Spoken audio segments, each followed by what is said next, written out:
ప్రభునందు ప్రియులారా, మీ అందరికీ ప్రభువైన యేసుక్రీస్తు నామమున శుభములు. జర్మనీలోని వెర్డెన్ నగరములో ఒక క్యాథలిక్ చర్చి ఉంది. ఆ చర్చి కప్పుపై ఒక గొర్రెపిల్ల యొక్క రాతి శిల్పాన్ని పెట్టారు. సాధారణంగా చర్చిపై సిలువ నిలవబెట్టి ఉంటది. కానీ ఈ చర్చిపై గొర్రెపిల్లను నిలవబెట్టడంలో ఒక చారిత్రాత్మకమైన కథ ఉన్నదంట. ఆ చర్చి నిర్మాణం జరుగుతూ ఉండగా రాతి శిల్పకారుడైన ఒక వ్యక్తి ఆ చర్చి పైకప్పుపై పనిచేస్తూ ప్రమాదవశాత్తు జారి కింద పడిపోయాడు. అతనితో పనిచేస్తున్న వాళ్ళంతా గబగబా కిందకి దిగి వచ్చి చూస్తే చనిపోవలసిన ఆ కార్మికుడు చనిపోలేదు, కానీ ఆ ప్రక్కనే ఒక గొర్రెపిల్ల చనిపోయింది.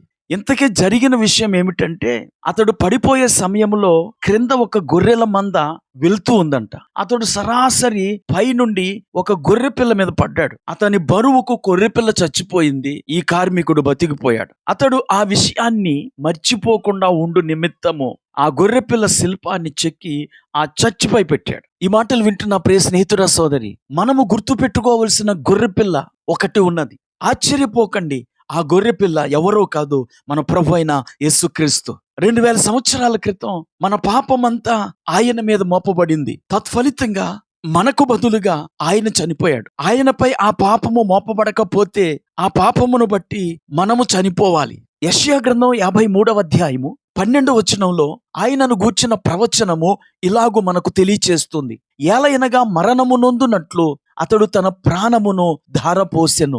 మన పాపాన్ని మీద వేసుకోవటం వల్ల యేసు ప్రభువారు ప్రాణాన్ని అర్పించవలసి వచ్చింది. ఆ విషయాన్ని ఎరిగిన వాడై యోహాను యేసు యొర్దాను నది వద్దకు వచ్చినప్పుడు, ఇదిగో లోక పాపములు మోసుకొని పోవుచున్న దేవుని గొర్రెపిల్ల అని యేసును గూర్చి సాక్ష్యం ఇచ్చాడు. అలాగే అపోస్తలుడైన పేతురు తాను రాసిన మొదటి పత్రిక 2వ అధ్యాయము 24వ వచనంలో మనము పాపముల విషయమై చనిపోయి నీతి విషయమై జీవించున్నట్లు ఆయన తానే తన శరీరమందు మన పాపములను మ్రాను మీద మోసికొనెను.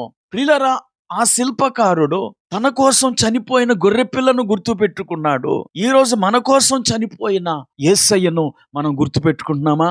ఆయన తాను అప్పగింపబడిన రాత్రి ఒక రొట్టెనెత్తుకొని కృతజ్ఞతాస్తుతులు చెల్లించి, ఇది మీ కొరకు విరవబడిన నా శరీరము, నన్ను జ్ఞాపకం చేసుకోవటానికై దీనిని చేయుడి అని చెప్పాడు. కనుక క్రైస్తవులైన మనం యేసు ప్రభువారిని జ్ఞాపకం చేసుకోవాలి. ఆయన మన కొరకు చనిపోయిన గొర్రెపిల్ల, మన బాధలు భరించిన గొర్రెపిల్ల, మన పాపములను భరించిన గొర్రెపిల్ల.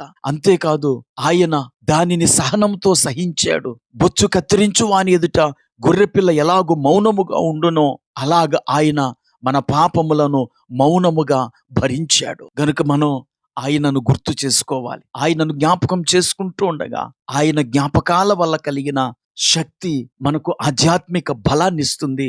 అప్పుడు మనము పాపమును అసహించుకొని ఆయన కొరకు నీతి మార్గములలో నడవగలము. ప్రార్థన చేసుకుందాం. కృపా కనికరం కలిగిన మా తండ్రి, నీకు వందనాలు. మీరు మా కొరకు మరణించిన గొర్రెపిల్ల, మా పాపములను మీద వేసుకొని బలి అయిన గొర్రెపిల్ల, మేము నిన్ను గుర్తు చేసుకొని నీ కొరకు జీవించుటకు సహాయం చేయమని యేసుక్రీస్తు నామమున ప్రార్థించి వేడుకుంటున్నాము.